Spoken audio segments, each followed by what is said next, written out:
Let's look at managing a small business. This is two parts. One is financing it.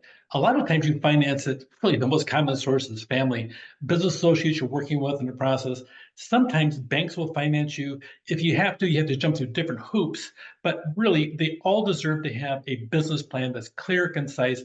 They should know what they're getting into. They should know what the return is. They should know what they're paying for before they even sit down there and ask. You need to pay attention to really out there. What will each person contribute? What are the work family boundaries? It just depends. I've seen marriages dissolve over business, and I've seen marriages get strengthened in business. I've seen business partners fight to the point they hate each other and they spit on the ground when you mention the partner's name. Other ones, I've seen this. And so I've looked at 9 of them personally from a perspective where I've interviewed them. 6 of the 9, they totally hate the partners. 3 of them have no problem working with them on a daily basis. They're all different personalities.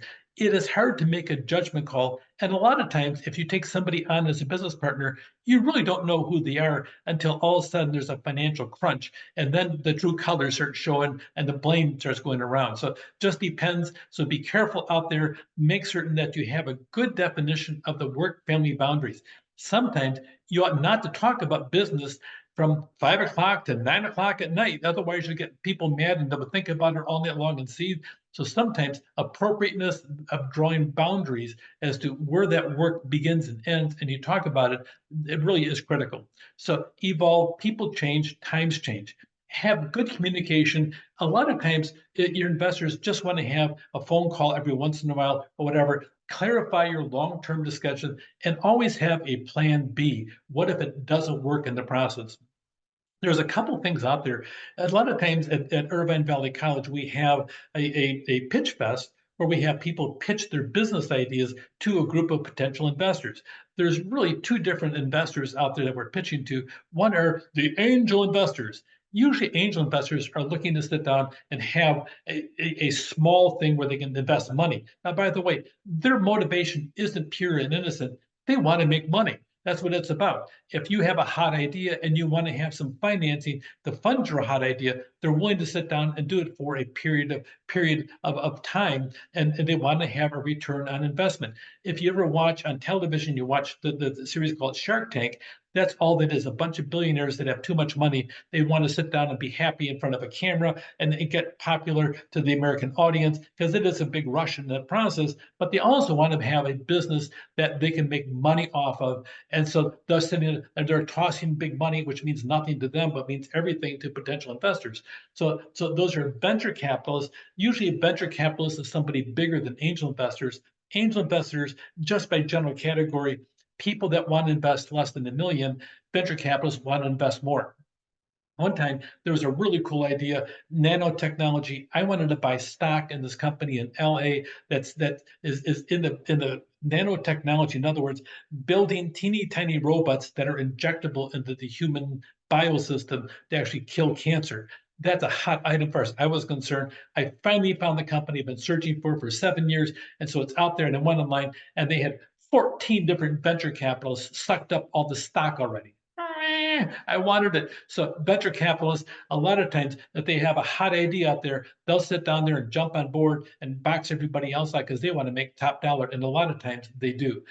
Crowdfunding, I've always sat down there and I've made fun of crowdfunding. I thought it was a dumb idea. And by the way, every once in a while, you may think that I'm perfect. Everybody else does, and sometimes I do too, but just kidding. The reality is I'm not.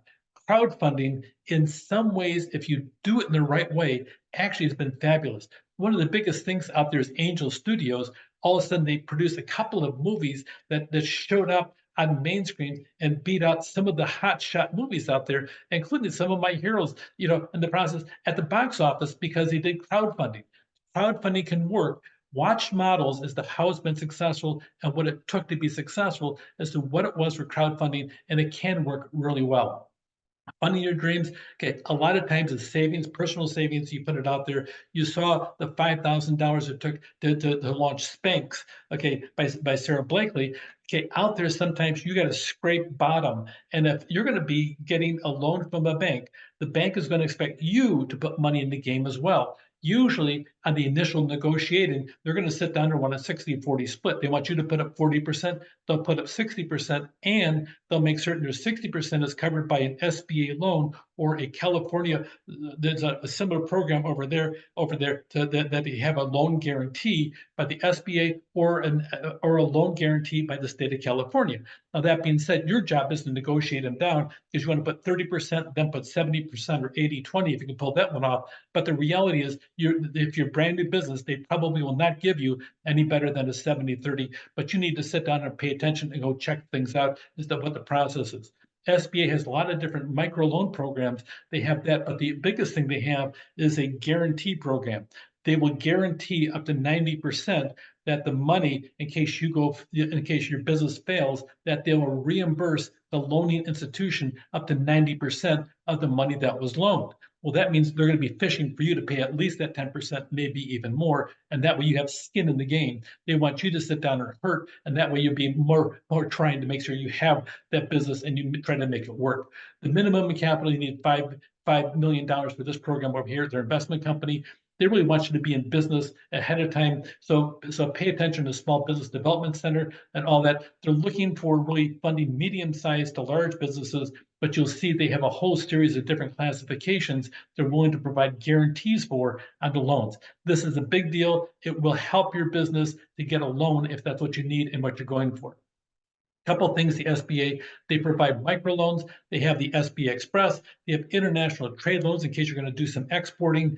Frankly, I would love to see companies in the United States do a lot more exporting. You'll see the CAP, you'll see the CDC loans and the CAP line loans.